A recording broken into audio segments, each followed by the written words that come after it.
This is Big Sean's and Metro Boomin collaboration project, which is Double or Nothing. Now, the album contains 10 tracks, which is a Metro Boomin standard. It was the same number of tracks that was on the 21 Savage mixtape. Of course, the album is a little over 40 minutes, and let's go. Now, for all of you who may not be familiar with Big Sean is a rapper who is affiliated with Kanye West and the Good Music brand as a whole. He dropped considerably nice mixtapes like Finally Famous, and I think he dropped like 4 series of it. Then he blew up because he had a major following after making a song with Kanye West called Marvin Gaye and Chardonnay, which was this R&B track that really blew him up. He's of course from Detroit, a Detroit, Michigan guy, the same city as Eminem, who we will be covering later. And he is also a protege of Kanye West, of course. You know, this guy right here, he dropped a few albums, and many people compare him to Drake or his style similar to Drake, which of course I kind of think that he's kind of differing than Drake. I mean, he does simper for women a little too hard at points, like Drake, but it's not as bad as Drake does. And I kind of feel that Big Sean is doing what I like to call motivational speaking rapping, where he talks about being triumphant and winning over haters and stuff like that. Just yada, yada, yada. The guy, he sold at least over 10 million albums. He had albums like Dark Sky Paradise. Of course, he had albums like Hall of Fame, and he had an album called I Decided, which was a pretty decent album overall. It had tracks that I was really digging, like Bounce Back, even though some of the lyrics were questionable. He had a song called No Interview that attacked Kendrick, which he dropped from his album I Decided. I don't know why he did that. He had Mood. Like, he had a few decent tracks on there.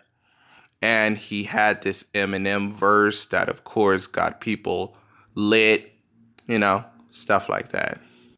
So now we're all educated in what Big Sean is. Let's get into the track listing.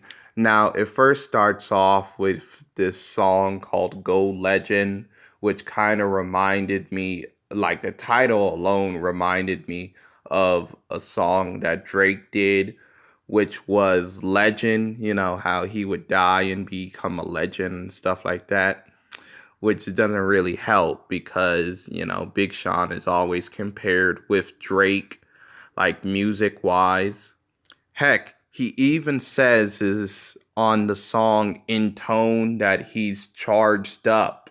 So yeah, that could be a reference to Drake there, his song Charged Up. So hey, I just wanted to show that because speaking of In Tone, the way that Travis Scott is singing this is so out of tone. Like it was getting annoying at a point, and he was just saying the same 2 words like we go legend. Yes, that was annoying. And another thing I found annoying is that the feature that had pull up in rec where 21 Savage says the nigga, he rhymes nigga 7 times, which is a little odd because 21 Savage is on this mixtape, but they decided to leave him out of a song called Savage Time. Like nobody thought like, ooh, Savage Time. But that's not the only tone deaf idea or just lack of identity or lack of knowing or knowledge that is on this track or this album, I should say. Also, on the song Savage Time, he literally says that he never had a job and he never even touched a broom right after a song called So Good, which the whole concept of the song is that he wants to quit his job because he wants to have sex with his girlfriend all day long and every day. Like, do you know how stupid that is? Do you know how stupid it is to have a song about quitting your job and then right after that song, you have a song about how you have a line about how you never had to work in your life and you never had to work a 9 to 5. That's pretty stupid right there, I have to say. Also, another stupid idea is on the song Even the Odds. Like, I think it was Young Thug. He referenced Bill Cosby, except he says he's going to roofie himself. Pretty strange concept, but okay. But then on the song Reasons, Big Sean says that if he tells you all his secrets, you're a lover, which is a little odd because usually, lover can be uh, anonymous with both sexes, so it's a little odd. I mean, do you tell your father all your? Well, probably you won't tell your father all your secrets, but you you just tell like random people your secrets and then they become your lover or what? I mean, I don't know. But hey, maybe he's saying that his girl, if he knows all his secrets, he's a lover of his. I mean, you just spill the beans that easy. Seems pretty stupid. But Big Sean being tone deaf on love is non shocking here, as Big Sean on the song So